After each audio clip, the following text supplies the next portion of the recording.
Member for Dartmouth South. I'm happy to wait for the government to keep applauding themselves.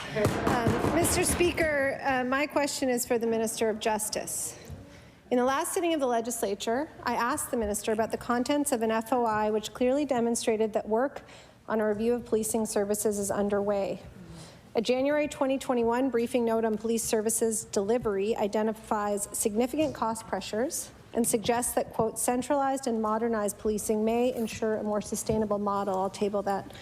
As of March of this year, the Department of Justice had more than $11 million in additional appropriations due to RCMP contract operating costs, and I'll table that.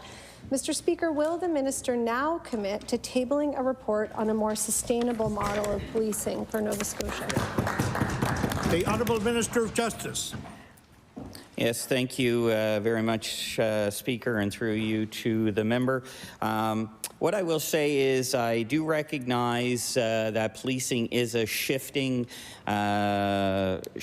portfolio. Things arise all the time, and certainly one of the issues currently are the pressures to provide policing across this province. We've heard from municipalities, and we are looking, having discussions, and once again, I'm waiting to hear what some of the recommendations that come out of the Mass Casualty Commission are, who have been directed to make recommendations in regards to policing in the province. So we'll wait till that time. Thank you. The Honourable Member for Dartmouth South. Thank you, Mr. Speaker. So in the last 6 months, there was a report, there wasn't a report, there didn't need to be a report. Now there's conversations. But Mr. Speaker, the final report prepared by the subcommittee to define defunding police for Halifax Regional Municipality calls on the provincial government to bring the Police Act into compliance with relevant international human rights standards.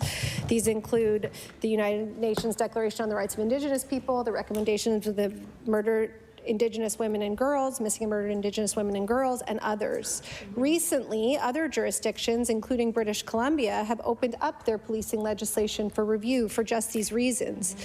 In Nova Scotia, as is so clear right now and was mentioned by the minister himself, such a review must be informed by the findings and recommendations of the final report of the Mass Casualty Commission. So, Mr. Speaker, when that work is complete, will the minister finally agree to a full review and reform of the Police Act? The Honourable Minister of Justice. Thank you again, Speaker. And what I will say is HRP Police Commission, of course, is independent of the province, and so they may forward recommendations to the province, but they're independent from us. Once again, it would be kind of premature for me to make any guess on what's going to come out of the recommendations of the Mass Casualty Commission.